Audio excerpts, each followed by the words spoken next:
Muy pero muy buenas tardes a todos y a todas los oyentes que nos están escuchando. Feliz jueves por la tarde para todos.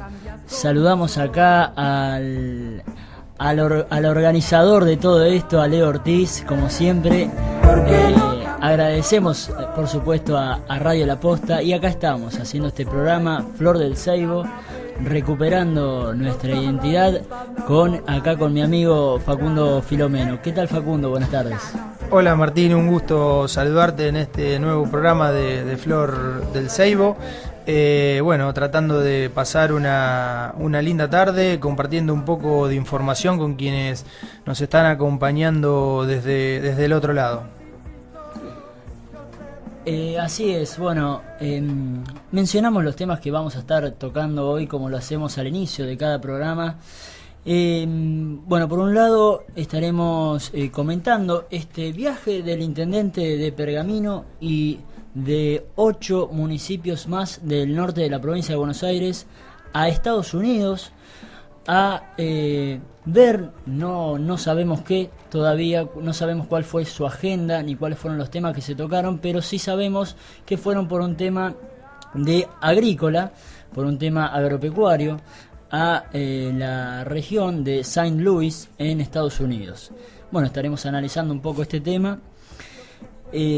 Otro de los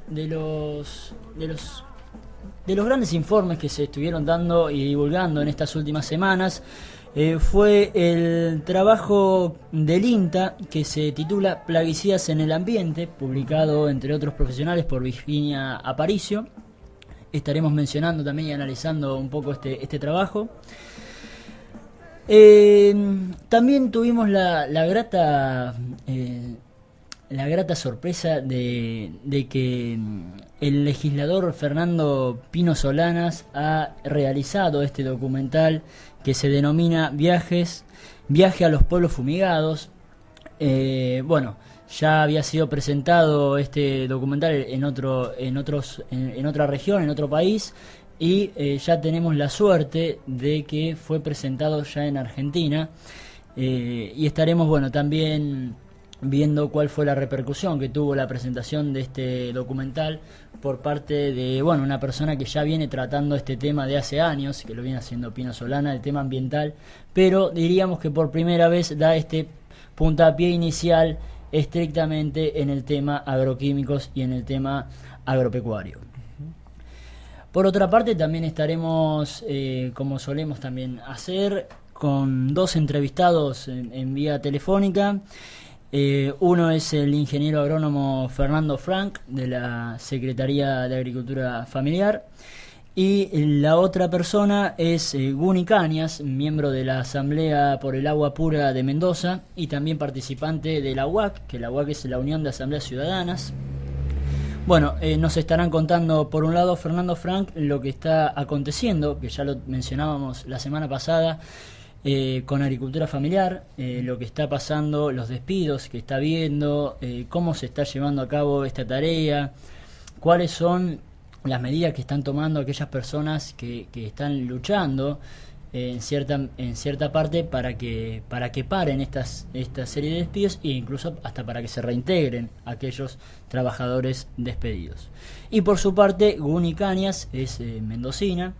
Nos estará contando un poco qué es lo que está sucediendo en la provincia de Mendoza con el tema del fracking.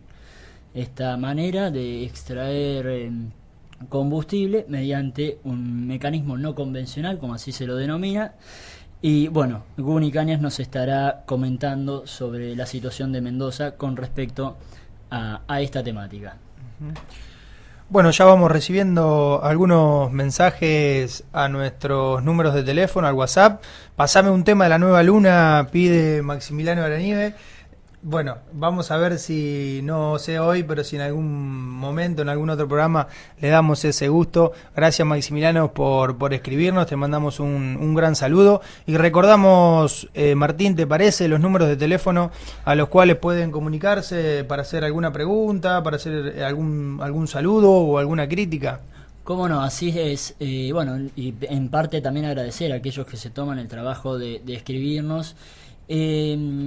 Bueno, uno de los números de teléfonos al cual pueden llamar es al celular con característica de pergamino 2477 15 55 35 65, que es mi teléfono celular de Martín Torellino, digamos. Pueden hacerme cualquier tipo de pregunta, sugerencia, crítica, siempre y cuando obviamente con respeto y demás. Cualquier intercambio de opinión viene siempre muy bien. Y bueno, y el otro número de teléfono, Facundo Filomeno, 15 56 35 14. Esperamos esos mensajes para empezar a intercambiar y para conocernos, por supuesto, un poco más. Qué grande Pino Solana, Fernando Pino Solana, su nombre, ¿no es cierto? 82 años tiene Martín, el senador nacional. 82 años y aún sigue trabajando en esta carrera que va en paralelo a su trayectoria política, que es la de cineasta. Porque no es la primera vez que hace un documental, ya nos tiene acostumbrado a materiales de producción de cine, y en este caso un gran documental realmente sobrecogedor, de viaje a los pueblos fumigados. En su blog oficial, ¿sí?, él anuncia el film diciendo que es un recorrido por el territorio argentino donde se exponen las secuelas sociales y ambientales que deja el modelo transgénico con uso de agrotóxicos. Recordamos que este documental de Fernando Pino Solanas estrenó en Buenos Aires en el día de ayer, va a seguir con los estrenos durante toda esta semana. Mañana va a ser estreno en Rosario, pero ya ha tenido un estreno a principios de año, en el mes de febrero, en la localidad de Berlín, ¿sí?, en un festival internacional de cine, y donde fue muy, muy reconocido, muy aplaudido Fernando Pino Solanas. Así que bueno, esperamos con ansias ese documental, ver si podemos tener la posibilidad de acercarnos a algún cine que preste su presentación, o bueno, tal vez llegue a Pergamino. Y bueno, ¿por qué no? ¿Por qué no en Pergamino? Bueno, por supuesto que sí. Me imagino que inmediatamente que ocurre en esta serie de documentales le ha pasado a otros directores, como se me viene a la memoria Ulises de la Orden, que hizo su documental Desierto Verde, también tratando esta temática. Y bueno, inmediatamente cada municipio comienza, cada asamblea o agrupaciones de distintos municipios comienzan a llamarlos para que muestren el documental en su región, en su localidad, y bueno, genera obviamente un gran impacto, y sobre todo genera un gran impacto en la localidad donde se muestran este tipo de documentos, y bueno, y obviamente que más con el tema de Pino Solanas, que es una persona con ya muchísima trayectoria en el tema. ¿Dónde se podría, por ejemplo, presentar en Pergamino esto, Martín? ¿Dónde se te ocurre que podría ser un lugar para decir, bueno, traemos a Pergamino el documental de Pino Solana, y por qué no con su autor intelectual, con Pino Solana, haciendo la presentación, claro, en Pergamino? Sería importante. ¿Pero dónde? Sería muy importante. Mirá, yo me recuerdo haber ido al Consejo Deliberante de Pergamino, que fue donde se pasó el documental Desierto Verde de Ulises de la Orden, allá por el año, si no me equivoco, 2014. Bueno, no sé Pino Solanas a dónde estaba lleno. Recuerdo que no cabía un alma en el Consejo Deliberante de Pergamino, cuando Ulises mostró.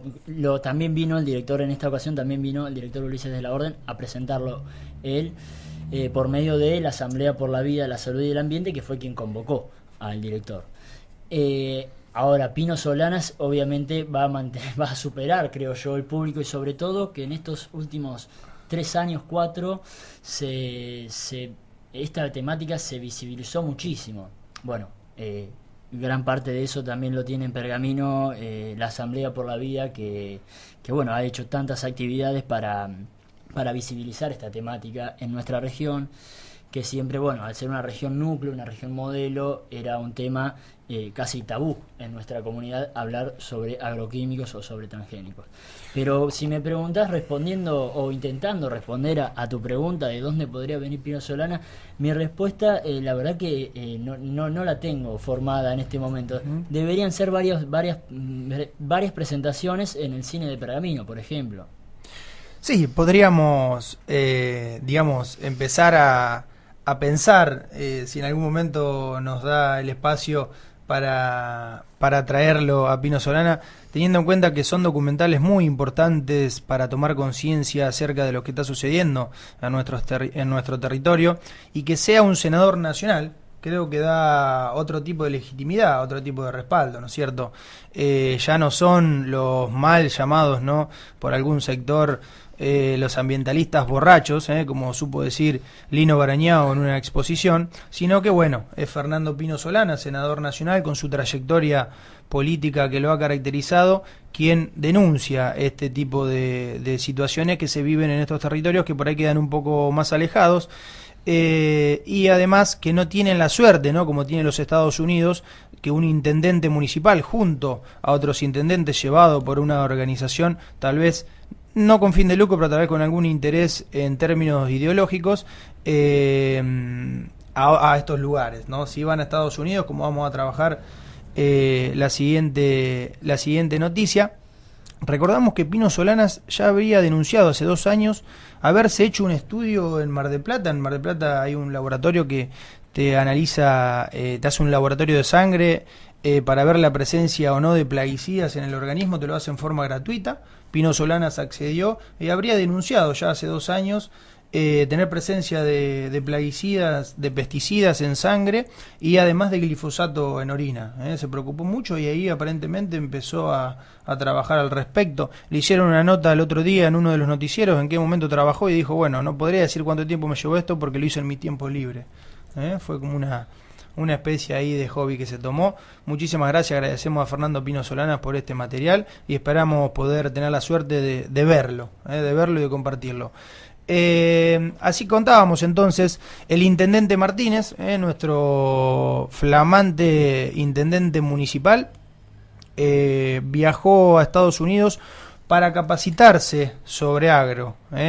La idea es compartir una semana de interacción entre los productores e intendentes argentinos con intendentes y productores de los Estados Unidos. De este modo, los intendentes argentinos reciben capacitación e ideas que pueden ser relevantes y de ayuda para aplicar a su gestión, expresaban fuentes de la Asociación Argentina de Consorcios Regionales de Experimentación Agrícola, ACREA, que está coordinando el viaje. Recordamos que no solo fue nuestro intendente Javier Arturo Martínez, sino que a él se le sumaron los intendentes de la localidad de 9 de Julio, de la localidad de Junín, de la localidad de Rojas, de Carlos Casares, de San Pedro, de Alberti, de Bragado y de San Nicolás.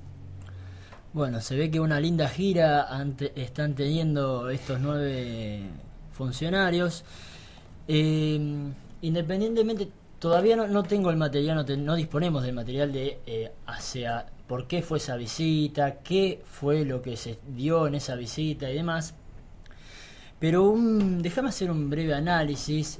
Se me viene a la memoria cuando suceden estas cuestiones de que tan fácilmente los funcionarios acuden a ir a ver, a escuchar, a viajar y a conocer un cierto modelo, porque lo que sí está claro es que al lugar al cual fue, lo que sí está claro es el modelo agrícola que se maneja en ese lugar, que es el modelo, como nosotros lo llamamos, agroindustrial, es el modelo agroexportador de materias primas, que poco le importa la salud, la calidad del suelo, la vida de las personas y etcétera. Pero acordándome, digamos, de una comisión, no comisión, sino de una mesa de diálogo que hemos participado con otro miembro de la Asamblea, con Pedro Curtial, en nombre de la Asamblea, en el INTA, que fue la mesa que se denominaba Mesa de Agroecología, enmarcada en el PRET, que es un plan dentro de INTA, de desarrollo hacia el año 2020 de la región. Esa mesa, recuerdo que estaban invitados los municipios de Arrecifes, de Pergamino y de Rojas. En las 2 reuniones que tuvimos, de las 2 reuniones que hubo, en una directamente no fue nadie del municipio de Pergamino, no asistió nadie del municipio de Pergamino. Y en la otra fue, recuerdo, el secretario de la producción, Pizarro, pero que fue 20 minutos y se tuvo que ir por distintos problemas. ¿Por qué aclaro esto? Porque me resulta extraño, me resuena bastante, que para para ir a ver un modelo de agricultura, los intendentes se disponen todos a viajar, incluso a Estados Unidos, no acá al INTA que queda a 4 kilómetros, sino a Estados Unidos, y para ver otro modelo, otra manera de producción, como lo era en este caso, que era lo que se quería mostrar, lo que se pretendía mostrar con esta mesa de diálogo en el INTA, no va nadie, o no le prestan prácticamente atención a otra manera de agricultura que nosotros la denominamos agroecología. Esto es algo que no me deja de llamar la atención, porque es algo que me preocupa, es decir, ¿por qué representantes, porque recordamos que los que fueron representantes del pueblo, o sea, representantes de, en este caso, estos 9 municipios, ¿por qué prácticamente no acuden a ver otros modelos de agricultura? Sí, es cierto, este viaje está organizado por una institución que es ACREA, y además con apoyo de la Embajada de los Estados Unidos en Buenos Aires, según informa, y agradecemos la noticia, el diario Primera Plana. Y fíjate vos, Martín, se va a llevar a cabo en ciudades como St. Louis, Bloomington y Chicago, donde funcionaría la bolsa de materias primas más grande del mundo, ¿sí? Para que quede claro, nosotros acá creo que podemos destacar y alentar la formación de nuestros representantes institucionales en materia de producción, en materia política, en materia ambiental, en materia de salud. Por supuesto que eso no vamos a ponerlo en duda. Ahora, lo que sí, por ahí podemos prestar un análisis crítico a, bueno, si esta serie de representantes de esta región se toman el trabajo y el tiempo de ir a formarse bajo un paradigma de producción a una distancia tan lejana como lo es los Estados Unidos, ojalá que tengan ese mismo entusiasmo por acercarse y formarse en otros ámbitos locales, ¿sí? Para conocer tal vez otras miradas, otras maneras de producir y, por qué no, empezar a concientizarse acerca de la problemática que está acarreando este modelo intensivo de producción agroindustrial. Vemos también en esto que decía ACREA, que la intención final por parte de este grupo de intendentes es hacer una valoración del campo y de la actividad agropecuaria y la importancia que tienen estas actividades para las comunidades. Bueno, sí, eso, digamos, eso es una consideración de esta agrupación, obviamente. Bueno, ¿te parece de pasar ya al siguiente tema, Facundo?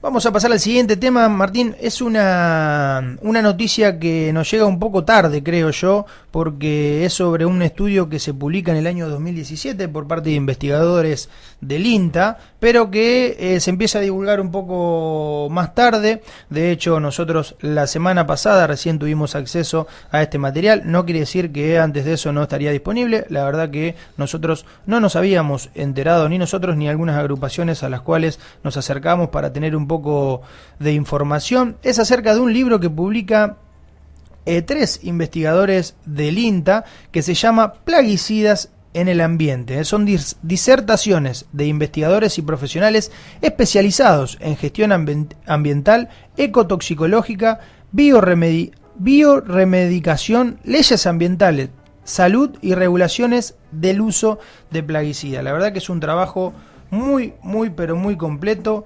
que nos brinda los investigadores del INTA. Así es, bueno, para que la gente cualquiera pueda descargarlo, lo tiene que buscar, bueno, como su nombre lo indica, Plaguicidas en el ambiente, INTA, uno lo googlea y puede descargárselo de la página oficial de INTA, obviamente. Y bueno, leerlo son, si no me equivoco, unas 150 páginas, es bastante extenso. 156 páginas. 156 páginas en las cuales tratan de distintos temas. Como mencionabas vos, algunos de los capítulos de este trabajo, está la biorremediación, están los distintos tipos de contaminación.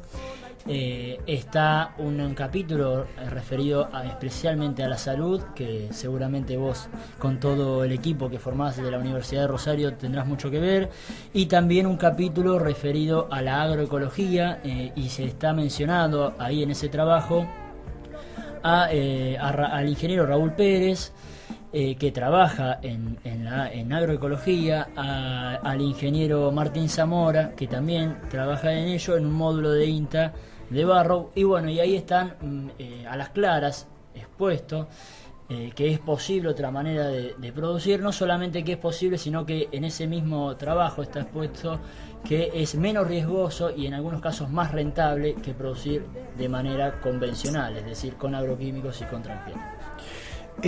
Los autores de este extraordinario libro son los investigadores Virginia Aparicio, Eliana Gonzalo Mayoral y José Luis Costa. Recordamos que el INTA es el Instituto Nacional de Tecnología Agropecuaria. Es una institución, es el máximo espacio técnico científico del país dedicado al campo. Nosotros tenemos una sede muy importante acá en Pergamino, Martín, ¿no es cierto? Exacto, en Pergamino, bueno, está lo que se conoce como la Estación Experimental de Agropecuaria de Pergamino, referente en muchísimos temas. Bueno, tengo la verdad que en esa institución el placer y el orgullo de reconocer a muchísimos técnicos que trabajan ahí, que sé que lo hacen con un profesionalismo ejemplar, aunque bueno, aún hoy, pese a la gran capacidad que existe dentro al menos del INTA de Pergamino, mi punto de vista es que me gustaría, digamos, ¿no?, que tengan una mayor divulgación de, por ejemplo, este tipo de informes. Eso es una cuestión personal mía, no es que estoy obligando al INTA que diga nada, esto lo aclaro por las dudas, pero sí es una consideración mía. Este tipo de trabajos son los que merecen que la sociedad lo interprete y lo tenga a su disposición. Yo veía muy por encima, ¿no?, el trabajo que se nos gratamente acercó.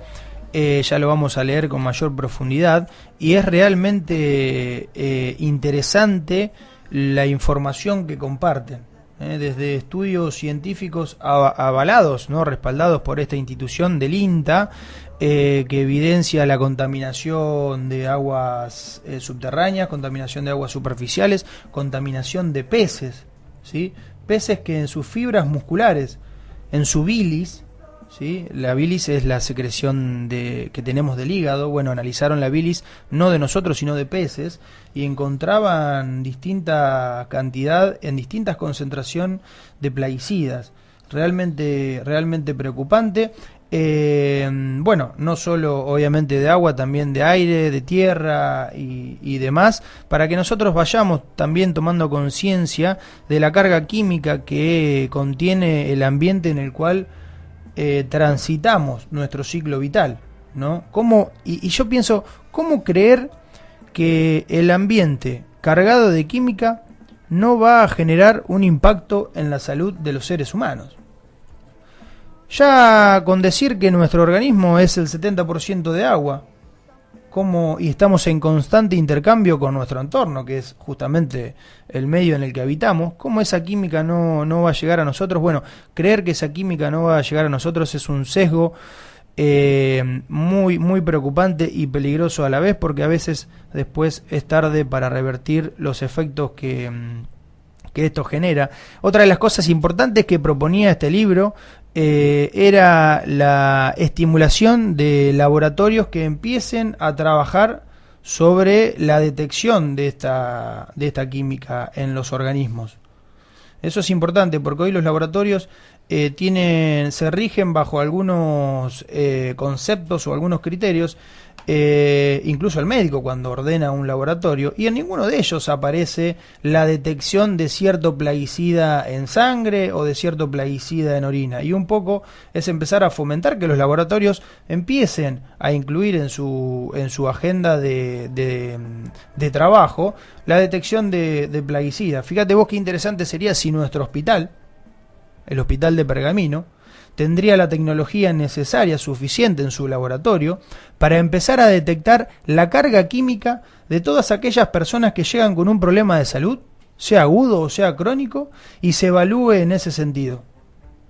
Seguramente generase una repercusión muy grande, porque yo creo que el 100% de nuestra población tiene en cierta medida, en mayor o menor concentración, plaguicidas en sangre.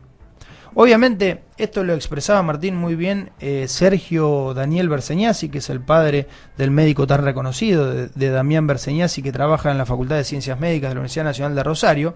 Y él decía un poco, la medicina, el paradigma de la medicina está entrando en crisis, porque no está agendando problemas que son frecuentes hoy en nuestros territorios. Y bueno, él es bioquímico, es director de un laboratorio en Paraná, y él decía, nosotros atendemos personas, niños, por ejemplo, que vienen del interior con algún problema oncológico, una leucemia, por ejemplo, y para ese tipo de enfermedades se requieren, como parte de su tratamiento, algunas transfusiones de sangre. Para llevar a cabo esas transfusiones de sangre se piden algunos parámetros de laboratorio que indiquen que esa sangre puede ser transfundida a la otra persona. Y él dice, pero en ninguno de esos análisis se solicita carga química. Y estos niños que vienen del interior, nosotros dice, no podemos descartar que la causa de su enfermedad sea la exposición a la química. Entonces muy probablemente le estemos transfundiendo sangre, porque siempre son amigos los que vienen a transfundir, a donar su sangre de los mismos territorios. Muy probablemente estemos transfundiendo sangre contaminada con la misma química que probablemente le haya generado la enfermedad. Y estamos en un verdadero problema de salud pública. Y claramente la medicina todavía, y los laboratorios todavía no están agendando ese tipo de problemas porque no dan explicaciones vinculares entre las patologías que estamos viendo y esta problemática ambiental, porque disociamos un poco al ser humano de ese ambiente en el que transita. Bueno, muy bien, Facundo, muchísimas gracias por la explicación. Recordamos que tu profesión y tu formación es médico, lo recordamos para los oyentes, es por eso que bueno, eras tan claro a la hora de explicar este tipo de cuestiones. Bueno, si te parece, nos vamos a una tanda y continuamos con las siguientes entrevistas que vamos a estar realizando en la tarde de hoy. Ya salimos del segundo bloque con una entrevista. Así es, vamos a estar seguramente dialogando con el ingeniero Fernando Frank. Bueno, él trabaja en el Valle de Conlara, en San Luis, en agricultura familiar, y nos estará contando un poco cómo vienen, qué es lo que está pasando en este momento. Bien, recordamos números de teléfono 15 55 35 65, 15 56 35 14 para quienes quieran mandar mensajes. Salimos nomás entonces con la primer cortina musical del día de hoy. Bueno, seguimos con este segundo bloque de Flor del Ceibo, recuperando nuestra identidad. Pasaba por ahí un gran tema de Sui Generis para compartir con todos ustedes. Estamos tratándonos de comunicar con quien nos va a compartir su relato, el ingeniero agrónomo Fernando Franks, acerca de lo que está sucediendo, como bien mencionábamos la semana pasada, en el Ministerio de Agroindustria de la Nación, precedido por el honorable o flamante, debería ser, ¿no?, honorable o flamante ministro de Agroindustria, Luis Miguel Echeverre. Luis Miguel Echeverre, que recordamos es el ex presidente de la Sociedad Rural Argentina. Nuestro Ministerio de Agroindustria recibe el nombre, por supuesto, de Ministerio de Agroindustria, que antes se llamaba Ministerio de Agricultura. Uno puede decir, solamente cambia el término, pero este cambio de concepto implica un cambio paradigmático, porque empieza a ordenar una estructura institucional que depende del Estado hacia una lógica de producción que en su nombre muy bien lo expresa, ¿no? Ministerio de Agroindustria, en contracara de por ahí el Ministerio de Agricultura. La palabra agricultura ya engloba en toda su dimensión la cultura agraria, es decir, esa construcción cultural de trabajo de territorio, de producción de alimentos, que tiene, al menos en esta zona, más de 10.000 años. Este modelo está siendo, por supuesto, dejado de lado, y en el nombre, en el bautismo del ministerio que preside este señor Luis Miguel Echeverre, se hace carne. Estamos ya al aire. Acá en vías de comunicarnos con Fernando Frank, como decíamos, y bueno, está en Buenos Aires, este tema telefónico que siempre muchas veces se complica, pero que ya lo estamos solucionando. Bueno, ahí vamos a ver si nos podemos comunicar, hacemos el intento con Fernando la última vez y largamos la nota. Bueno, recordábamos entonces un poco la problemática que está atravesando el Ministerio de Agroindustria. Están llevando a cabo un recorte presupuestario, en realidad no ellos llevando a cabo el recorte ya se realizó y se votó en el Congreso de la Nación con una disminución de cerca del 10.5% del presupuesto, lo que implica, por supuesto, un recorte en la estructura de Estado, en este caso representada por el Ministerio de Agroindustria, que responde con despidos fundamentalmente en el área de la Subsecretaría de Agricultura Familiar y en la estructura del SENASA. Recordemos, el SENASA es una institución de una función vital para todos nosotros, ya que, entre otras cosas, lleva a cabo el monitoreo de los alimentos que se disponen en nuestra mesa, es decir, es la estructura de Estado que debería garantizar que esos alimentos son sanos y que son aptos para el consumo. Y bueno, hoy en día esa estructura de Estado está siendo vaciada, como ya habíamos mencionado la semana pasada, y se empiezan a generar una privatización de algunos controles en relación a los alimentos. Por otro lado, los despidos también se están sufriendo, como decíamos, en la Subsecretaría de Agricultura Familiar. La semana pasada teníamos la suerte de conversar con un ingeniero agrónomo de Córdoba que trabajaba hace muchos años en la Subsecretaría de Agricultura Familiar, tomando contacto con productores de la región, con productores locales, con familias productoras principalmente de frutas y verduras, y bueno, que recientemente fue despedido sin ningún fundamento, y alertaba acerca de la problemática que está atravesando el sector de la agricultura familiar, en función de entender que son ellos quienes abastecen en un 70% las frutas y verduras que llegan principalmente a los mercados centrales y luego a nuestros domicilios. Ya estamos contactados, Martín, con el ingeniero. Así es, bueno, acá nos pudimos ya comunicar con el ingeniero agrónomo Fernando Frank. Está con nosotros. ¿Qué tal, Fernando? Buenas tardes. Hola, buenas tardes, ¿cómo le va? Muy bien. Fernando, bueno, contanos un poquito, vos trabajás, digamos, con campesinos, con pequeños productores y demás, en el Valle de Conlara, en San Luis y en toda esa región. ¿Qué es lo que...? Pero en parte primero quería preguntarte, ¿qué es trabajar con un pequeño productor? ¿Cómo es trabajar con un pequeño productor? Mira, yo soy pampeano, vivo en San Luis hace 12 años, yo me recibí de la Facultad de Agronomía de la Universidad de La Pampa, y yo la verdad que no he hecho casi otra cosa desde que me recibí. Yo empecé a conocer, hoy estoy en Capital, te puedo hablar de eso, por eso se escucha tanto ruido.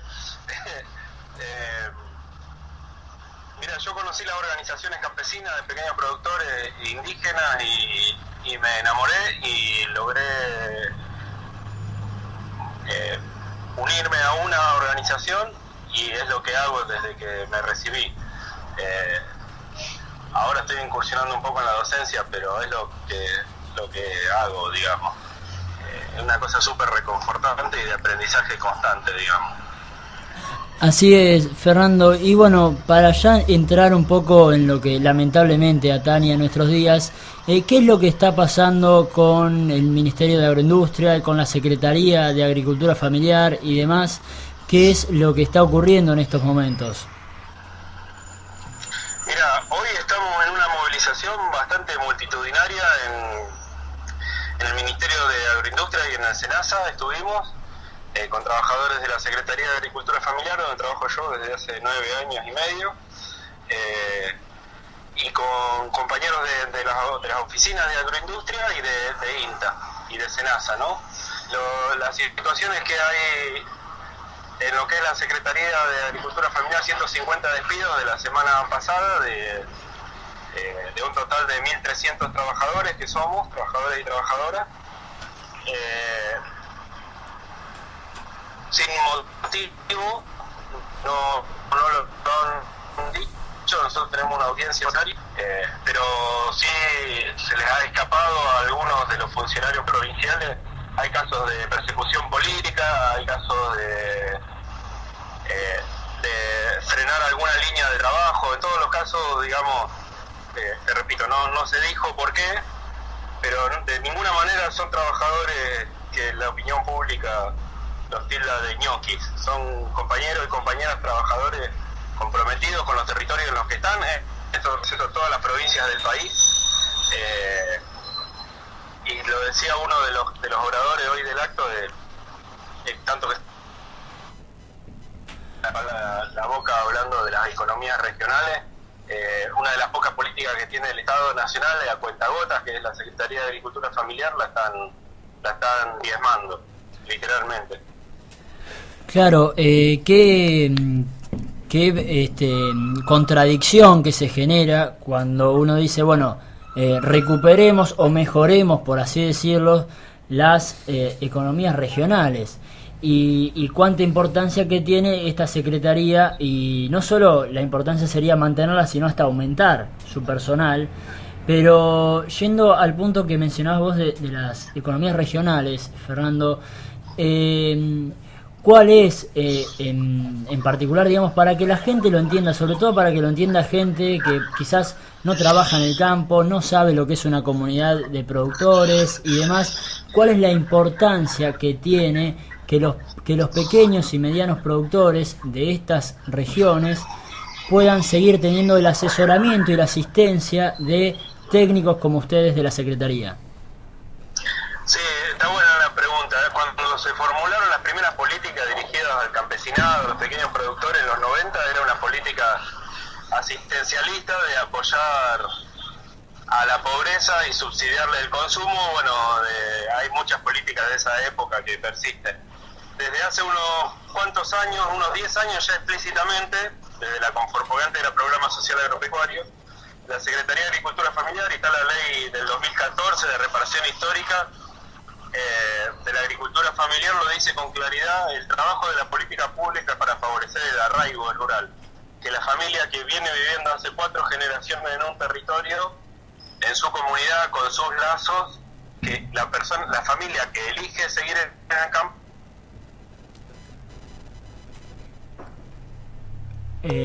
Sí, se nos perdió justo el audio acá de Fernando, que estaba comentando un poco la importancia justamente de valorizar y de dar herramientas a aquellas familias que deciden seguir en el campo, seguir en los territorios que deciden habitar y que han decidido habitar su familia durante tantos años. Vamos a ver si nos podemos retomar con Fernando.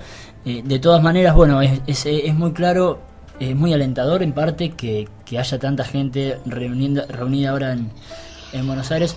Hola Fernando, te tenemos de nuevo acá. Se cortó, no sé. Sí, se cortó. Cuando comenzabas a describir que, bueno, las familias con la importancia de darle apoyo, digamos, y demás a aquellos campesinos que deciden seguir habitando sus territorios. Exactamente.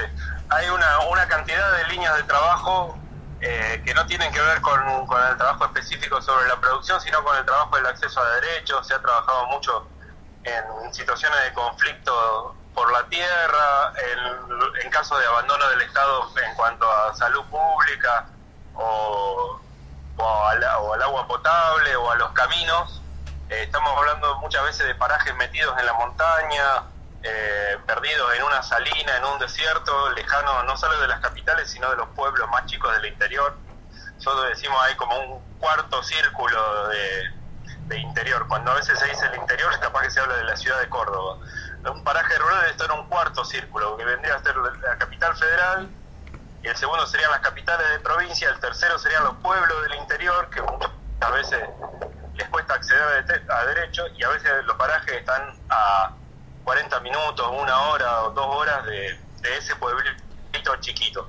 Entonces la institución lo que hace es llegar y tratar de articular el trabajo de otras instituciones más locales o incluso las nacionales, y trabajar desde las necesidades concretas de un territorio, digamos. Lo cual te darás cuenta que es muy difícil cuando no tenés un vehículo oficial y tenés que echar gasoil a tu propio vehículo para ir. Son cosas que vienen pasando con intensidad desde el cambio de gobierno, pero durante el gobierno anterior lamentablemente también.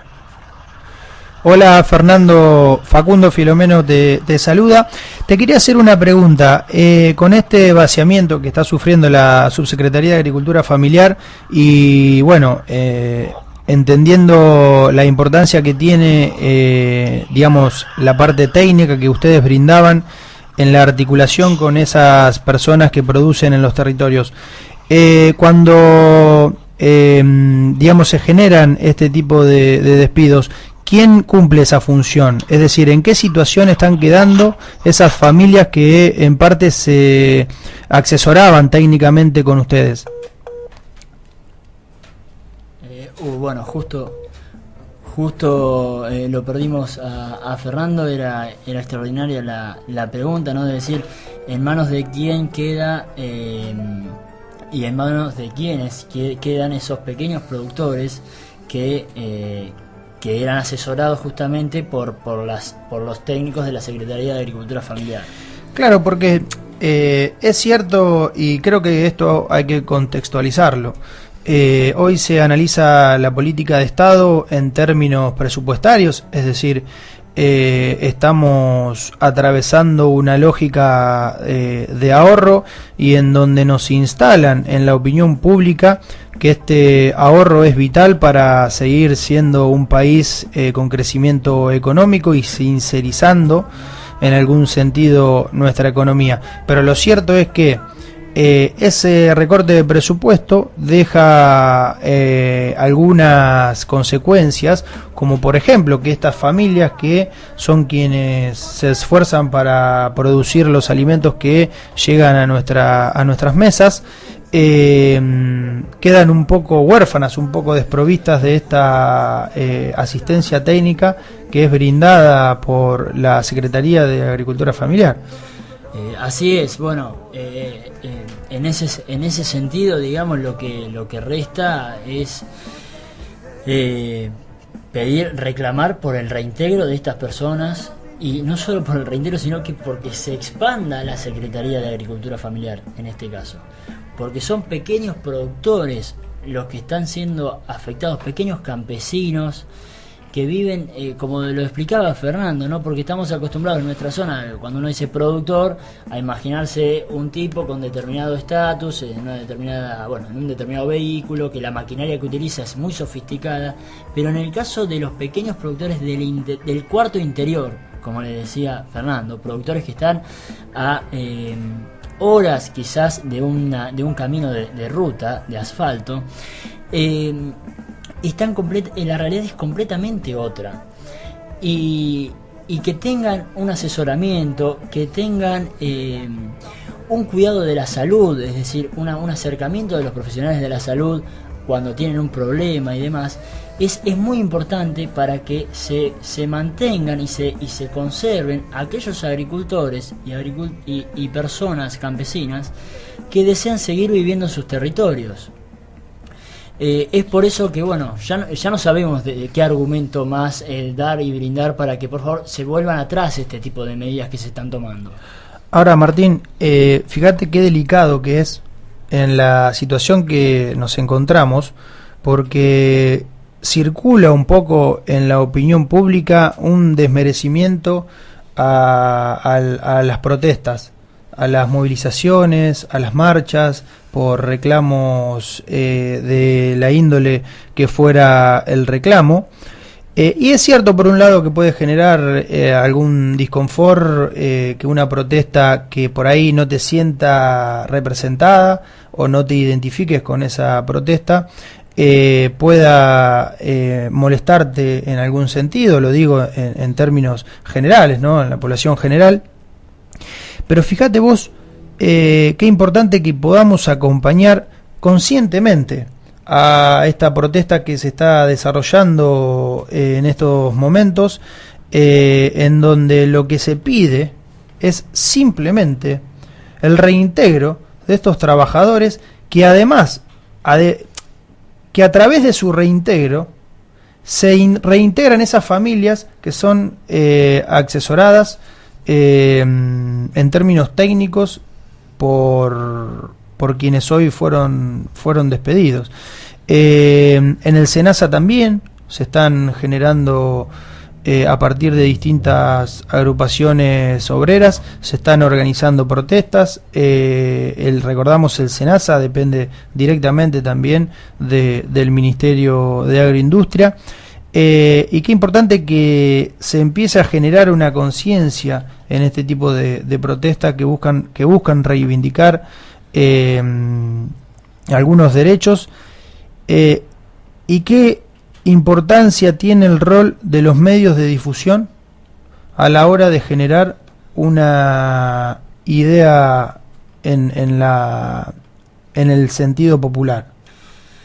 Así es, pero bueno, la verdad que es lamentable que uno en la cotidianeidad sigue escuchando, bueno, que son ñoquis, bueno, que una desestimación brutal hacia el empleado público o de distintos organismos del Estado, que uno, a ver, en parte también hay que aclarar, obviamente, que si uno identifica que hay un personal que trabaja en un organismo público que está infringiendo, está quizás robando dinero de ese instituto, o que está no haciendo su tarea medianamente como corresponde, uno diría, bueno, está bien que quede afuera, que se le dé una de baja, por así decirlo, y que se lo excluya del trabajo.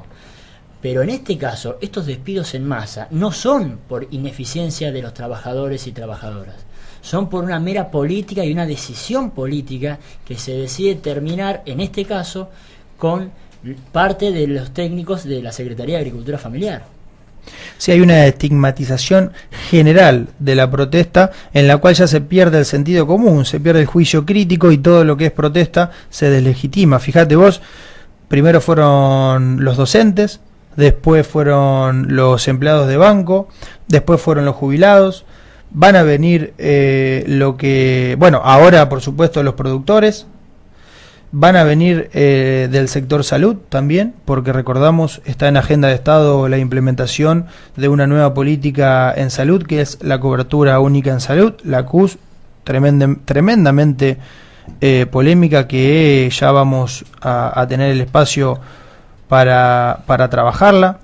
La reforma fiscal también generó una gran conglomeración de movilizaciones en Buenos Aires. Fue, si bien hubo algunos disturbios, fue también estigmatizada. Va a venir la reforma laboral, van a venir una serie de políticas que amerita la resistencia, amerita los afectados directamente, por supuesto, Si te despiden, por supuesto vas a expresarte en un reclamo, pero también va a haber mucha gente que esté acompañando esos reclamos, y es hora de que nuestra sociedad toda empiece a generar un juicio crítico acerca de estar a favor o en contra del reclamo, porque se puede estar de todas formas en contra del reclamo. Yo creo que el ministro Luis Miguel Echeverre está en contra de la protesta, por supuesto, si él está tomando la decisión por responder a un recorte de presupuesto de nación, a despedir a esa masa de trabajadores que considera que ya no le son necesarios, pero claramente tiene un posicionamiento construido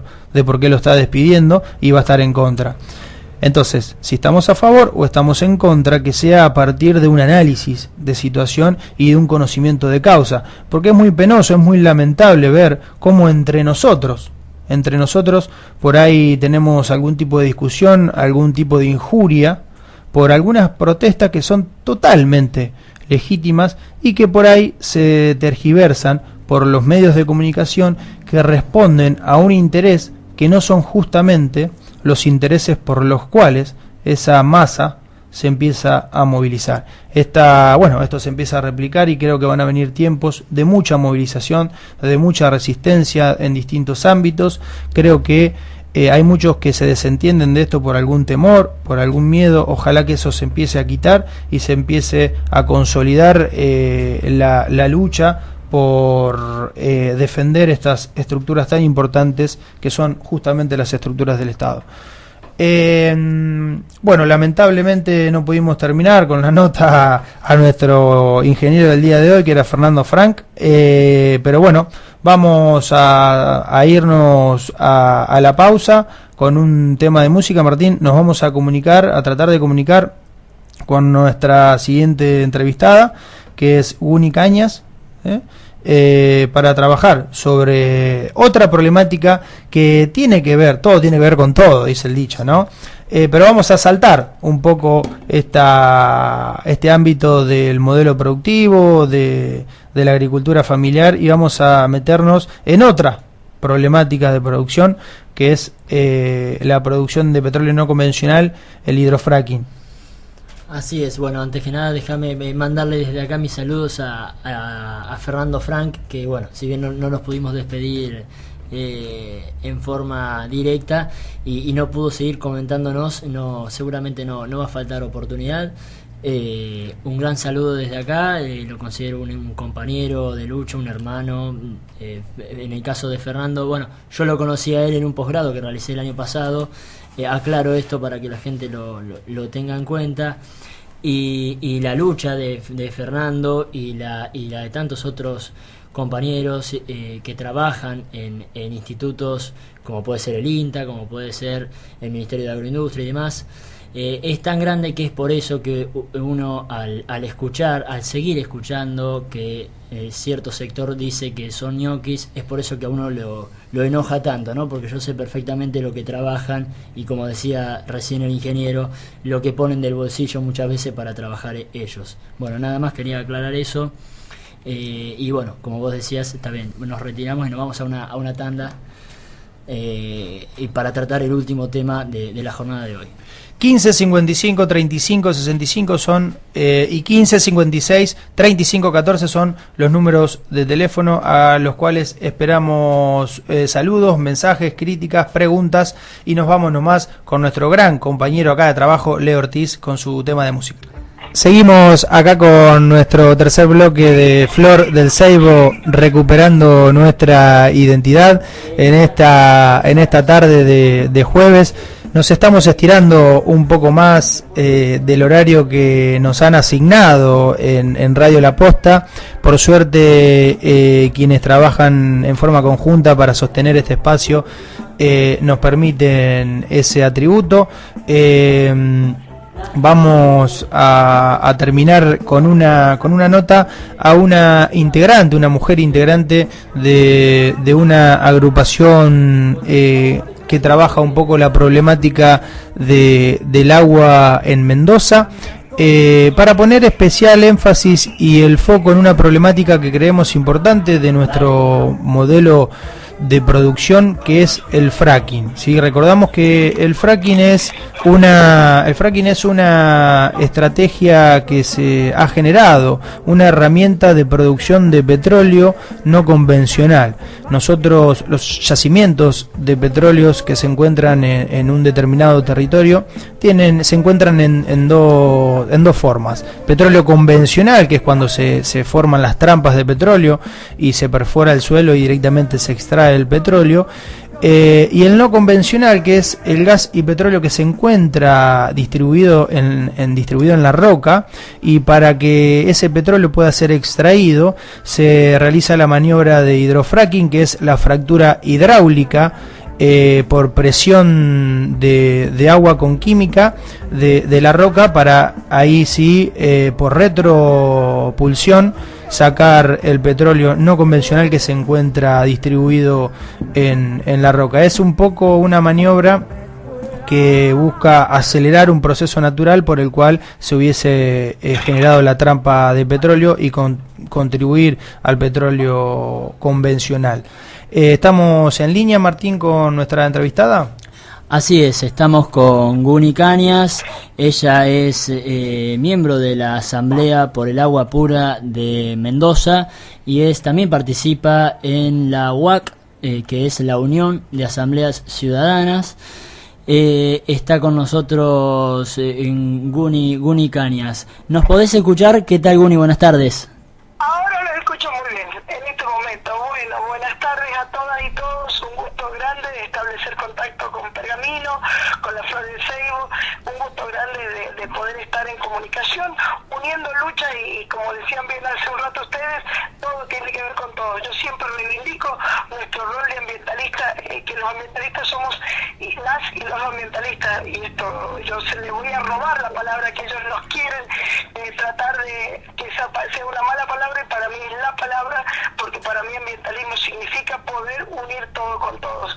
Así que bien, aquí estamos con el fracking en Mendoza, tratando de ponerlo en discusión, porque bueno, pasaron muchas cosas que no estaban salidas a la luz.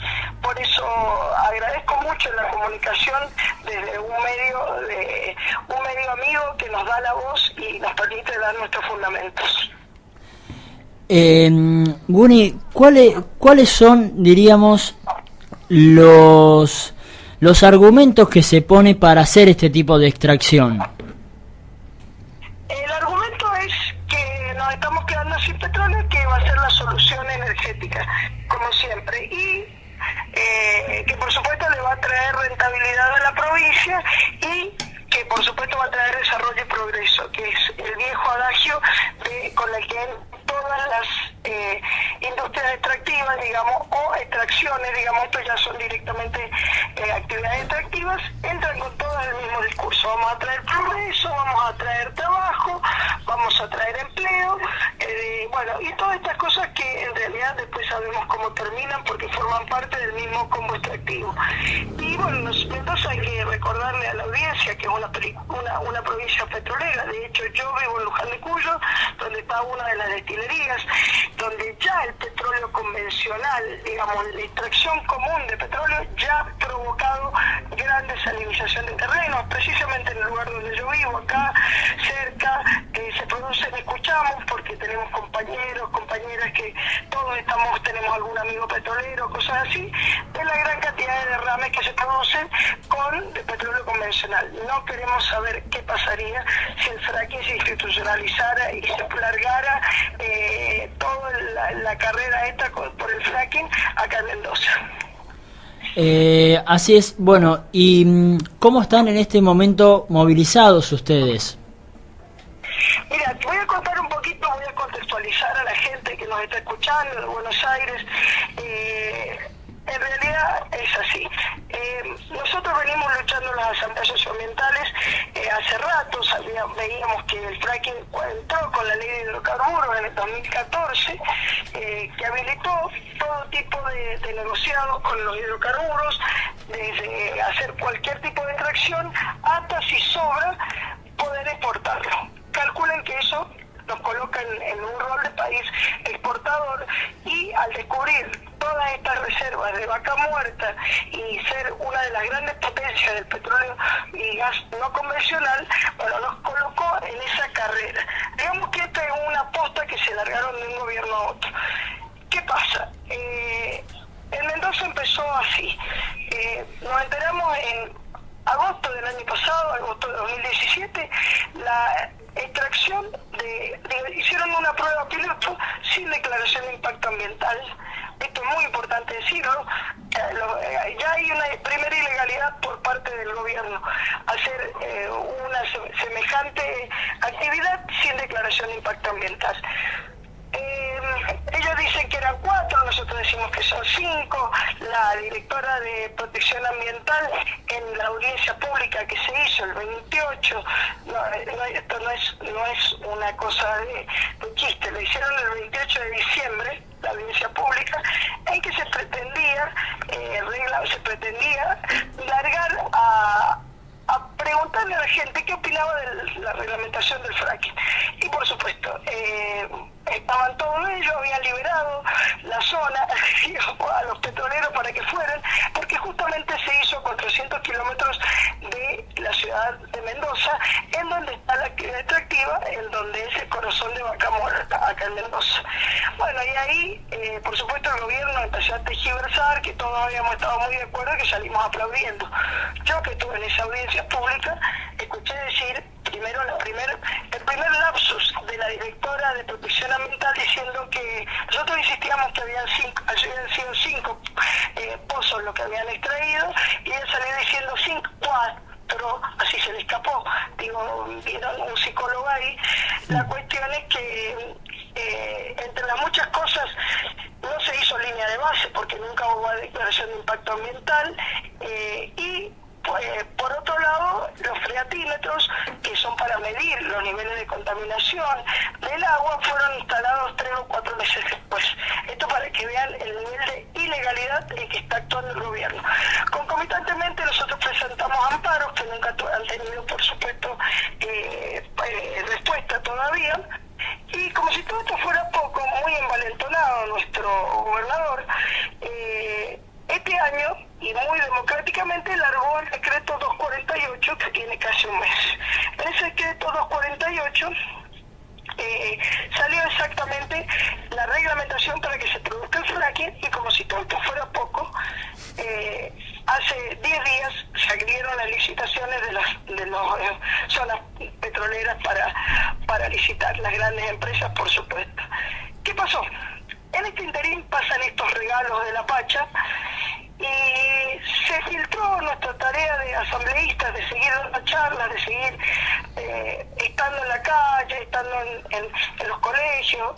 Ha salido una mujer de una de nuestras charlas y ha mandado un audio a su familia contándole, porque la mujer se horrorizó de todo lo que nosotros opinamos, ¿no es cierto? Que ahora voy a un poquito, no sé si lo han recibido ese audio, ya se viralizó por medio mundo, debemos decirlo, y ese audio fue como una chispa que incendió lo que a nosotros, esa brasa que nosotros siempre mantenemos viva. Y bueno, ahí estamos con esta discusión. También han salido salieron unas declaraciones también de una persona con conocimiento científico, un biotecnólogo, que también ha estado en nuestros días ahí, por ahí en boga, y que también salió denunciando todas estas contaminaciones, en las cuales no podemos saber cuánto ha habido contaminación porque nunca hemos tenido línea de base. La cuestión es que esto ha encendido Mendoza. Discúlpame. Que en Mendoza estamos en el 8º año de emergencia hídrica. En ese contexto se quiere hacer fracking o fractura hidráulica. Hola, discúlpame, Guni Cañas, Filomeno Facundo te saluda. Te quiero hacer una pregunta para un poco interiorizarnos acerca de la problemática y para quienes puedan estar escuchándonos se les facilite comprender la importancia de tener conocimiento en este sentido. ¿Cuál es el impacto en el ambiente que genera esta práctica de hidrofracking? Y, por supuesto, ¿cuál es el impacto en la salud de los seres humanos que habitan esos territorios en donde se practica el hidrofracking?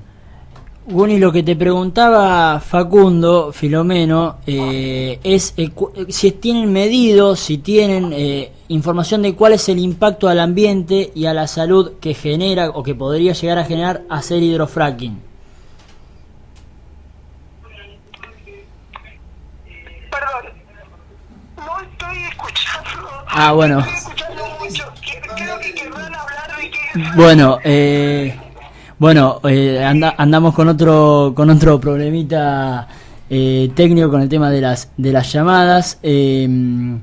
Bueno, importante, pasaba este relato sumamente interesante, Martín, para abordar la problemática del hidrofracking. Por ahí, nosotros habitando en estos territorios de la zona pampeana, en donde acostumbramos, nuestros ojos se acostumbran a un horizonte netamente agroindustrial.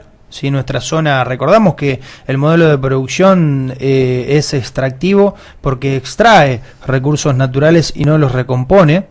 Y el hidrofracking también tiene esa lógica de extractivismo, es decir, de extraer el recurso, en este caso de petróleo, de la tierra y obviamente no recuperarlo. Por eso son recursos no renovables.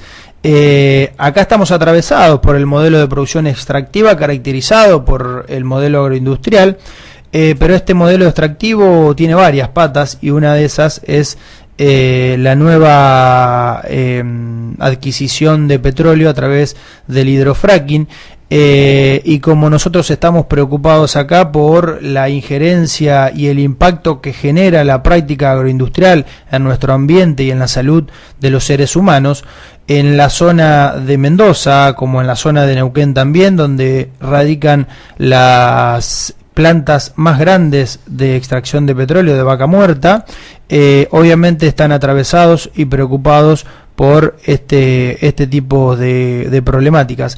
No en Mendoza, pero en Neuquén, por ejemplo, todos sabemos que los territorios de Neuquén históricamente se han caracterizado por la producción de frutas, fundamentalmente de manzanas y de peras. Lo que está sucediendo con esta nueva tecnología de hidrofracking para empezar a extraer petróleo de los territorios es la exploración de nuevos territorios para ver si, ya sabiendo que no hay petróleo convencional, si hay petróleo no convencional.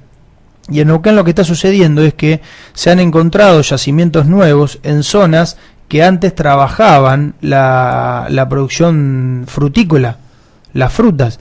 Y esto está generando un gran conflicto ambiental. ¿Por qué? Porque recordamos que para el fracking se utiliza mucha química con el agua que rompe las piedras y esa química queda en el ambiente y por supuesto una fruta, una manzana, una pera que venga de territorios de fracking van a estar contaminadas.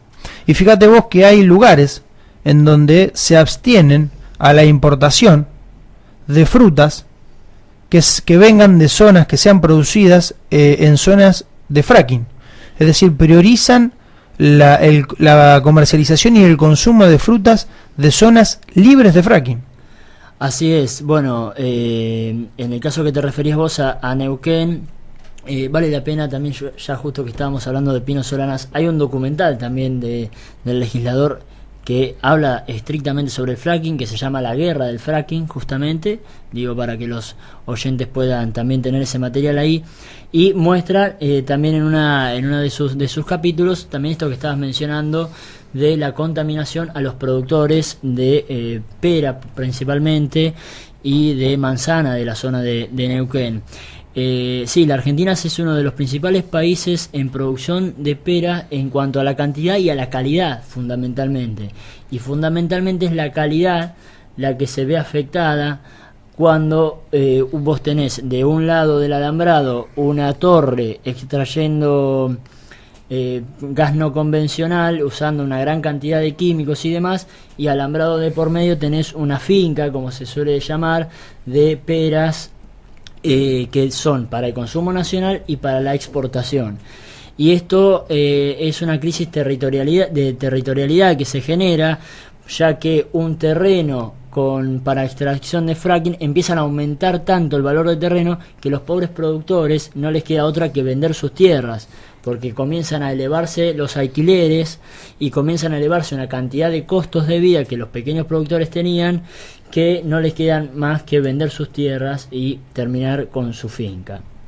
Esto es algo que nos tiene que empezar a llamar la atención, porque no es, no es para dejarlo pasar por alto, digamos, y tenemos que como sociedad generar las alternativas posibles, que las hay y muchas, en cuanto a la extracción de petróleo y en cuanto a la optimización en el uso de la energía, para no caer en la necesidad de este tipo de extracción, que vale aclarar que es una energía que de todas maneras después no viene necesariamente al consumo del argentino medio, sino que va a exportación, digamos, o sea, es para seguir con este modelo de exportación sin importar el costo.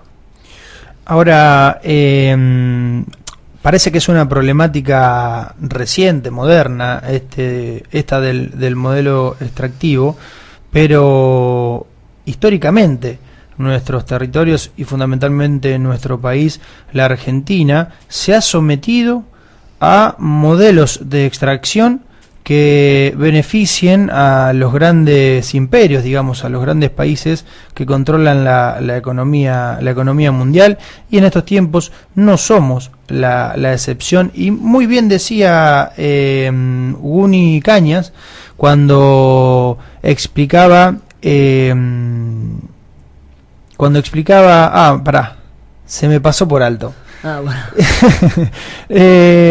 Cuando explicaba algo relacionado al sometimiento de nuestro país a la exportación, y cómo nosotros siempre... ahí está Martín, ahí me acordé. Ahí caí. En este lema de progreso, ahí está. Claro. En este lema, este mito, porque es una construcción mitológica del progreso y el desarrollo de nuestro país. Y no asumir la conciencia de país subdesarrollado. Es decir, no es que somos un país subdesarrollado y que en algún momento, con el mito del progreso y el desarrollo, vamos a en algún momento ser país del primer mundo. Y esto Varsavsky, que era un físico muy crítico, lo dejaba muy en claro allá por los años 60. Él decía, no somos un país subdesarrollado, ni un país en vía de desarrollo. Somos un país dependiente de aquellos países que son las potencias mundiales, pero que para ser potencias mundiales necesitan que nosotros sometamos nuestros territorios a la extracción de recursos para beneficio del resto. Entonces, en esta lógica un poco absurda y realmente mitológica, porque no existe, de progreso y desarrollo de nuestro país, nosotros legitimamos, en pos de la salud de los ecosistemas, en pos de la contaminación ambiental, en pos del aumento de enfermedades que ya no sabemos cómo explicarlas, porque bien lo decía Mario Rovere, ex ministro de Salud, en una conferencia. Él decía, ya no se puede argumentar el aumento en la incidencia del cáncer por la longevidad. Entiéndase longevidad por el aumento de la expectativa de vida y llegar a viejos, digamos. Ya no podemos argumentar más el aumento de la enfermedad del cáncer en nuestra población por la longevidad. Está sucediendo algo en nuestros territorios que está expresando perfiles de enfermedad y de muerte distintos a lo que veníamos acostumbrados y a lo que la bibliografía científica internacional nos dice que sucede. Porque recordamos que la bibliografía internacional en salud expresa que las principales causas de enfermedad y de muerte son las cardiovasculares.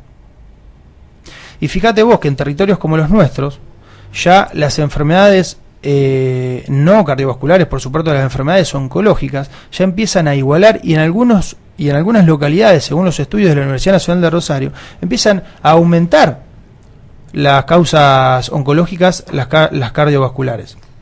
Y empiezan a aparecer problemas como por ejemplo el hipotiroidismo. Esto cualquiera de nosotros puede hacer un estudio empírico, preguntar en su barrio quién consume levotiroxina, que es el fármaco para el hipotiroidismo, y da cuenta de que es una epidemia el hipotiroidismo. consumen, y fundamentalmente las mujeres, pero también en hombres. Y ese tipo de patologías no están reconocidas en la bibliografía internacional como un problema de salud pública, porque no son problemas de salud que estábamos acostumbrados a tener. Y hoy lo cierto es que la comunidad consume levotiroxina entendiendo de que es un problema banal y es un trastorno endocrino muy relevante para la salud de nuestros organismos, obviamente de nuestro cuerpo. Y esas problemáticas siempre las legitimamos en pos de un progreso y un desarrollo que nunca llega y nunca va a llegar, porque la única manera de seguir sosteniendo este tipo de modelos de país y de organización territorial, y se lo decimos también a nuestro intendente, que también en pos de ir a conocer disposiciones y organizaciones territoriales se fue a los Estados Unidos, que seguramente le van a inculcar la disposición de los territorios para que sigamos siendo países dependientes. Fíjate vos, Martín, se fue a la capital de la materia prima. Para que ellos tengan materia prima y generar productos manufacturados que después tengan una plusvalía, nosotros tenemos que brindársela a un precio muy barato. Y es hora de que eso empiece a terminarse, esa construcción mitológica del progreso y del desarrollo en pos de un impacto ambiental que no sé cuántos años va a llevar a recuperar, y no sé qué salud podemos dejar a las generaciones que vienen, que no van a ser nada más ni nada menos que nuestros futuros hijos, nietos y etcétera.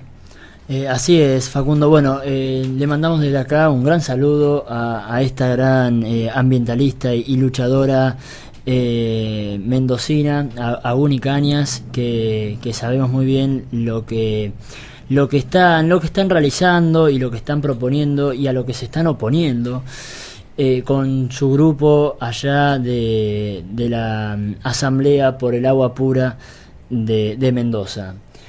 Bueno, Facundo, vamos a dar final prácticamente a este programa, que bueno, no ha sido muy bueno en cuanto a las telecomunicaciones, pero sí en cuanto a la calidad de entrevistados y al material que han podido brindar. Y bueno, seguiremos obviamente dialogando sobre este tema, sobre lo que sigue ocurriendo, y manteniendo al tanto a la gente con la información que podamos tener, con el tema principalmente de la agricultura familiar y con el tema del fracking en Mendoza o en cualquier otra provincia que se presente esta problemática. Hacemos llegar nuestro saludo a Gastón Romero, que nos escribió vía WhatsApp, nos está siguiendo seguramente desde su trabajo o desde su casa. Agradecemos a todos quienes se han tomado el tiempo en esta tarde de estar acompañándonos.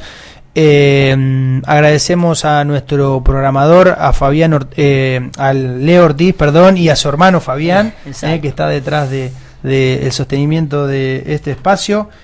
Bueno, toda la Radio La Posta, que nos ha brindado esta gran oportunidad y que nos acompaña. Mandamos saludos también a Ramiro Romero, dos hermanos, Gastón y Ramiro, muy amigos del barrio municipal. Hacemos llegar también nuestro saludo a la Asamblea por la lucha, el ambiente y la vida. Por la vida, la salud y el ambiente. Ahí está. Lo dijiste cambiado, pero está bien. Por igual, ahí venía la mano. Pergamino, gran saludo a todos los compañeros y compañeras de esa asamblea. Y bueno, nos vamos retirando de este programa de jueves, que fue nuestro quinto programa, nuestra quinta edición de Flor del Seibo. Nos volveremos a ver seguramente la semana que viene, compartiendo mucha más información y bueno, esperando intercambiar cada vez más con los oyentes. Bueno, así es, hasta el próximo jueves, y como siempre a la misma hora y en el mismo dial los esperamos a todos. Los analistas no podrán entender, ya no sería